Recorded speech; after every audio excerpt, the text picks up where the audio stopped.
Bonjour à tous, vous êtes les bienvenus. Aujourd'hui, j'ai un grand plaisir de partager avec vous cette vidéo de formation. Il s'agit d'un astuce de Microsoft Excel concernant le fusionnement des cellules. Bien sûr, vous savez comment fusionner une cellule ou bien plusieurs cellules. Je sélectionne toutes les cellules, je fais un clic droit, puis je fais format, et dans format, je choisis dans l'alignement fusionner les cellules. Ça, c'est la première option. Et je valide par OK. La deuxième option, c'est que je passe à. Dans accueil, il y a fusionner et centrer. Fusionner et centrer. Maintenant, pourquoi on va essayer de chercher à ne pas fusionner. J'ai ici cet exemple-là. J'ai le titre. Je vais sélectionner toutes ces cellules-là, A1 jusqu'à K1. Je sélectionne toutes ces cellules-là, bien toute cette zone-là, et je vais sélectionner. Voilà. Maintenant, toute cette cellule-là, elle est sélectionnée. On peut même la changer, ou bien comme ça, mettre très bien, et elle est maintenant sélectionnée. Ça, c'est une seule cellule. Supposons que nous voulons faire la somme des deux colonnes. Supposons ici que nous voulons faire la somme des deux colonnes. Je vais écrire la somme et je vais essayer de sélectionner, par exemple, voilà, si je clique ici, je vais faire la somme, par exemple, des deux colonnes jaunes. C'est celui-là, ou bien toute la colonne C et D. Si je fais ici, puis je clique sur sigma, elle est là, ça va me donner le total des cellules en haut.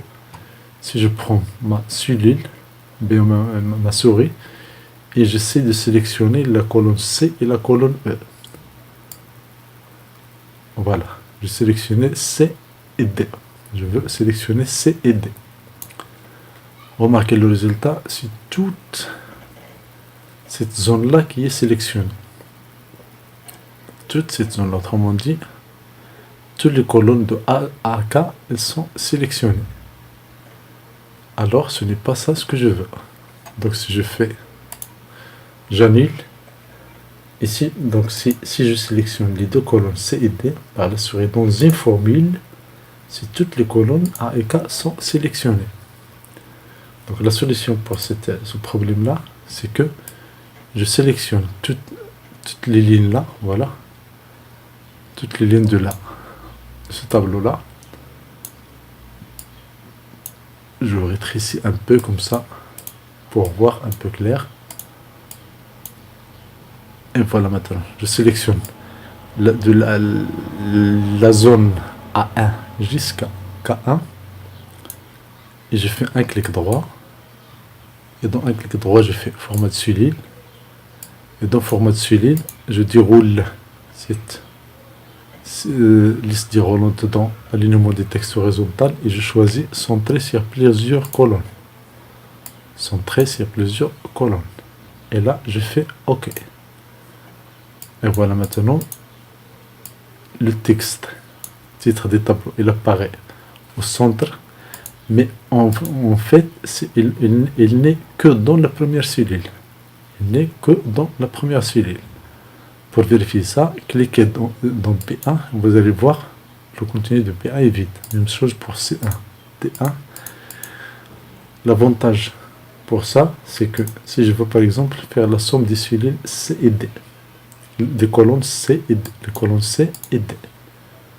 Je clique ici, je clique sur sigma et j'ai le total des deux cellules là. Je prends avec ma souris, je clique sur C et je glisse sur D. Et voilà, les colonnes C et D sont sélectionnées seulement. Je valide par entrée et voilà là mon résultat. Donc un petit rappel pour les étapes. On sélectionne les cellules de la zone, puis on fait un clic droit, on choisit format de solide, et dans format de solide, on ouvre l'onglet alignement, et dans alignement, la liste des rolantes dans horizontal, et dans cette liste de rolantes, on choisit centrer sur plusieurs colonnes.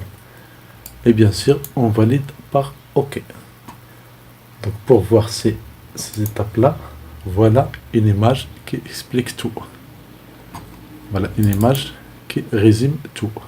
Alignement, le format de solide, et l'alignement, l'onglet, et dans horizontal, je choisis centrer sur plusieurs colonnes. Et bien sûr, je valide par OK. Quand je valide par OK, je suis content d'avoir contourné ces étapes-là. Autrement dit, d'avoir contourné le fusionnement. Bien sûr, je ne dis pas que le fusionnement, vous ne devez pas le faire. Mais juste pensez à, au cas où vous voulez créer des formules et vous voulez insérer par exemple des colonnes, parfois on a des problèmes parce que Excel se comporte comme si toutes ces cellules-là sont fusionnées, ce n'est qu'une seule cellule. Cellule A1 jusqu'à K1, il est une seule cellule dans ce cas-là. Voilà. Je change son format et vous allez voir comment ça va changer. Donc voilà comment contourner le fusionnement avec avec alignement horizontal et centré sur plusieurs colonnes. Merci beaucoup. Abonnez-vous à cette chaîne et à très bientôt.